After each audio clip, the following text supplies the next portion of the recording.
Зоран Илиевски и Наташа Петровска ќе се борат за градоначалничката фотелја на предстојните локални избори на 15 октомври во Битола.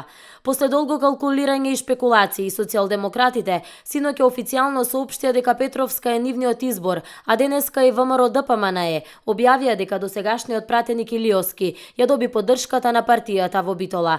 Со Наташа Петровска Битола ја доби првата жена кандидат за градоначалник. Едногласно со акламација е поддржана нејзината кандидатура на синокешната општинска конференција во Битола.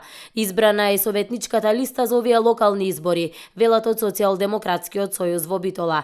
Петровска е актуелен советник во Советот на општина Битола и координатор на советничката група на СДСМ. Таа беше избрана меѓу 12 кандидати на партијата. Кандидатурата на Зоран Илиевски денеска беше објавена од страна на Емил Димитриев. ВМРО ДПМНЕ ја нуди најквалитетната кадровска и програмска понуда.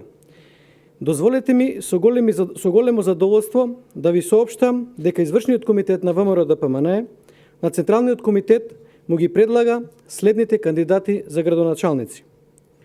За Битола Зоран Илиевски, актуелен пратеник во Собранието на Република Македонија, председател на Комисијата за избор и именување во Собранието, поранешен директор на јавното комунално предпријатие Комуналец во Битола, дипломиран електротехнички инженер, угледен и почитуван граѓанин во Битола и Битолско. На 15 октомври поддршката од битолчани ќе ја бараат и двајца независни кандидати, Кирчо Ташков и Јорго Огненовски, додека подписите за независна листа на советници како и носители ги собраа Габриела Илиевска и Јасна Дурлова.